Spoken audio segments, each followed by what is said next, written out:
This video from SharpHelp, we're going to give a brief introduction to how you use the cash register.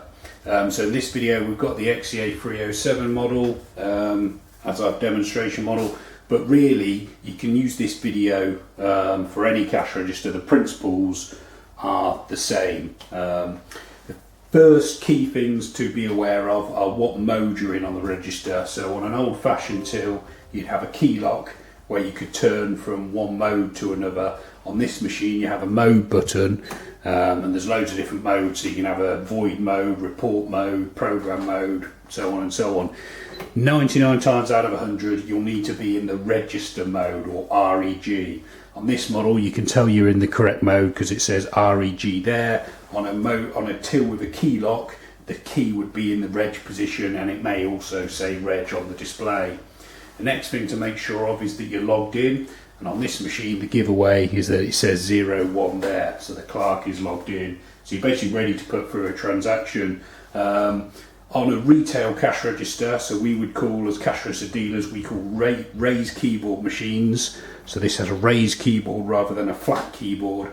We call these retail machines. Flat keyboard machines are generally for hospitality and pubs, and then touchscreen machines. They're a little bit easier to use because once you've logged in, all you've got to do is press the button and it comes up with a price and the product. A retail machine will generally involve you typing in the price unless it comes with a barcode scanner. Obviously if it's barcode scanning, then it's a lot easy. You simply take the scanner, bring the barcode to the scanner, and it will come up with the product price because that's all been pre-programmed into the register. If you're entering the price, the biggest single lesson is not to enter the decimal point when you type in the price. So if you wanted to sell $9.99 for a department, you literally type in $9.99 and then hit the appropriate department button. The tills are like calculators in sense. They know that $9.99 means 9.99, so you don't have to press the decimal point entry. That is probably, I mean, I've been supporting cash registers, programming cash registers for 20 odd years, and if I take 100 calls a week, I'd probably say that 50 of them involve someone pressing the decimal point button in the reg mode when they're trying to process a transaction. So you can type in 9.99, instinctively understand why people do it, but there's no need to. The till does that for you automatically. Okay, so back to our sale. All you keep doing is typing in the price and then hitting the appropriate department key. Obviously the machine you're using will probably have these buttons personalised, so the button will say bread on them. You may have the odd pre-programmed button. So if you have a pre-programmed button like lottery tickets here, you simply press the button and it comes up with a price and the description as standard, a bit like a hospitality pub or cafe till would work. So the preset buttons work the same way as the barcode scanners. You just have to press the button or scan the barcode like we did before. So all those principles apply to any sale on a cash register. Once you've entered all the items, you'll have a subtotal button. The button will be called different things on different registers. ST on some. This one, because it's got multiple functions, it's #TMST. Others will say subtotal. But they're generally, on most machines that I'm familiar with, the subtotal button is always over on the bottom right hand side of the keyboard, very close to the cashing off button.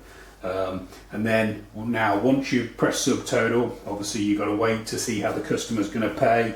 It's getting easier these days because a lot of people are obviously moving over to card payments. So a card payment is so much more easy because there's no change to think about, and the card will either go through or won't go through, and then once the payment's gone through on the card machine, all you need to do is hit whichever tender button is for cards. Now your manager will have explained how to do this and which button it is. On this particular machine you've got 3 tender buttons. On other machines you might have more, you might have less, but you'll always have a cash button, which on this machine is here, and a credit button, which is, we could use either one of these on this machine, depending how it's been programmed. So you would press the button for the card payments. You would need to take the credit card slip and put it into the register drawer when it opens, and you may have a receipt printout depending on how the machine's set up, which you obviously then hand over to the customer, and that's the transaction done. It varies slightly for cash payments, so if we ring through another sale, again, subtotal once you've entered the items into the department, so we've got £3.98 total. If the customer pays with cash and hands over a £10 note, it's best practice, I believe, to type in the money tendered, and I'll explain why shortly. So if we type in 1000, again notice that I didn't press decimal points, and then hit the cash button on the register. On this machine it's over here.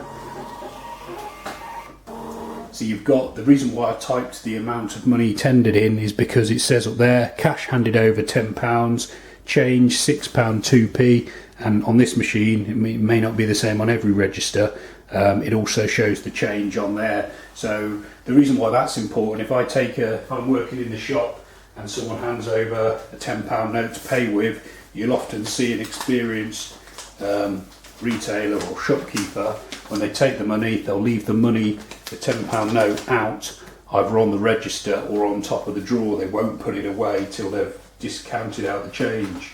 This is for the same reason. You don't want an awkward situation where the customer says, handed you a 20, and then you have to dispute that with them, and it's better if you've got the money still out. And also it does help, I mean, it doesn't prove that you've taken a £10 note or a £20 note if it's written there, because you could have typed it in wrong, but it's unlikely that you would have, so it's for your reassurance. And then if you have to get the manager involved, you can say, well look, this is the money I've taken, and you can see that I've typed it in on there. So okay, so that's how to put through a sale on a cash register. Operation will vary slightly from one machine to another, but it's nothing to be concerned about. When you start the job, you'll get given full training, I'm sure. A lot of registers, although they'll vary from machine to machine, and also how they've been programmed, there'll be little quirks about how they work, but essentially the key principles are: make sure the machine's in the reg mode, make sure you're logged in. If you're entering prices, if it's not a preset price machine, you won't need to type in the decimal point. Always finish with subtotal. Make sure you know which method of payment you need to be pressing when the sale's finished.